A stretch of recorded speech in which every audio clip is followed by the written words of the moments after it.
নমস্কার বন্ধুরা, মাম্পির রান্নাঘরে সকলকে স্বাগত। আজকে আমি তৈরি করেছি চিনেবাদাম বাটা দিয়ে পনির, আর এই পনিরটি হয়েছিল অসাধারণ খেতে। চলো কোথাও স্কিপ না করে পুরো রেসিপিটা তোমাদের সাথে শেয়ার করছি। এখানে 250 গ্রাম পনির নিয়েছি, মিডিয়াম সাইজের একটা আলুর টুকরো করে কেটে নিয়েছি, একটা টমেটো পিস পিস করে কেটে নিয়েছি, আর নিয়েছি 2টো কাঁচা লঙ্কা। আর এখানে কয়েকটা চিনেবাদাম ধুয়ে চোচা সদ্যই আমি মিক্সিতে পেস্ট করে নিচ্ছি।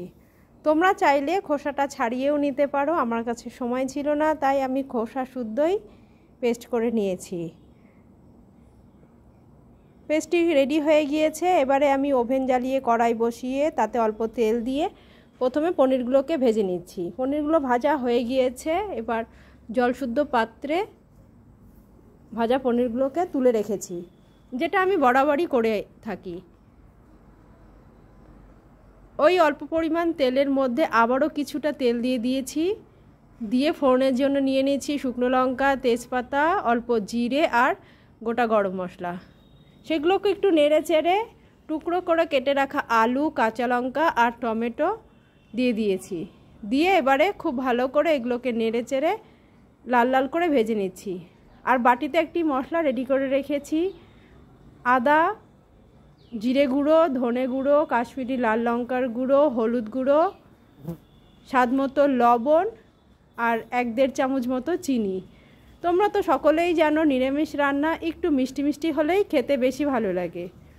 দেখো মশলাটা প্রায় কষানো হয়ে এসেছে। খুব সুন্দর করে মশলাটাকে কষিয়ে নিয়েছি। দেখো মশলা থেকে তেল ছাড়তে শুরু করে দিয়েছে। এই রান্নাতে তেলের পরিমাণটা একটু বেশি দিতে হবে। বেশি দিয়েছি বলে রান্না যে ভীষণই তেলতেলে হবে তা কিন্তু না, দেখবে পরিমাণ মতো ঠিকঠাকই লাগছে। মশলাটা যখন কষানো হয়ে এসেছে, এবারে আমি বাদাম বাটাটা দিয়েছি আর বাটিটা ধুয়ে অল্প জল দিয়ে দিয়েছি। এবারে কিন্তু বারবার নাড়তে হবে, নইলে নিচে লেগে যাওয়ার চান্স থেকে যায়। আমি খুব ভালো করে বারবার করে নেড়ে নেড়ে কষিয়ে নিচ্ছি। আর এই বাদাম বাটাটি দেওয়ার পরে খুব ভালো করে কিন্তু কষিয়ে নিতে হবে।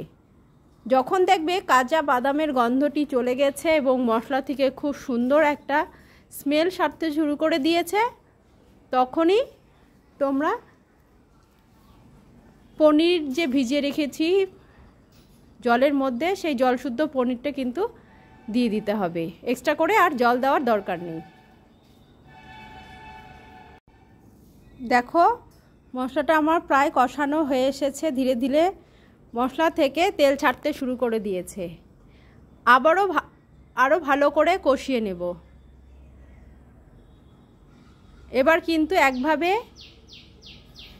বারবার নেড়েই যেতে হবে। দেখো মশলা থেকে তেল ছাড়তে শুরু করেছে এবং খুব সুন্দর ভাজা হয়ে গিয়েছে এবং খুব সুন্দর স্মেলও বেরিয়েছে। এবারে আমি পনির শুদ্ধ জলটি ভেজে রাখা মশলাটার মধ্যে দিয়ে দিয়েছি। দিয়ে এবারে খুন্তি দিয়ে খুব ভালো করে নেড়ে চেড়ে নিচ্ছি। গ্যাসের ফ্লেমটাকে আমি হাইতেই রেখেছি। খুব ভালো করে ফুটে এলে গ্রেভিটা যখন ঘন হয়ে আসবে তখন ঘি দিয়ে নামিয়ে নিব। আমি আর এখানে এক্সট্রা করে গরম মশলা দিচ্ছি না, কারণ আমি গরম মশলা ফোড়নের সময়ই দিয়েছি। দেখো হয়ে এসেছে।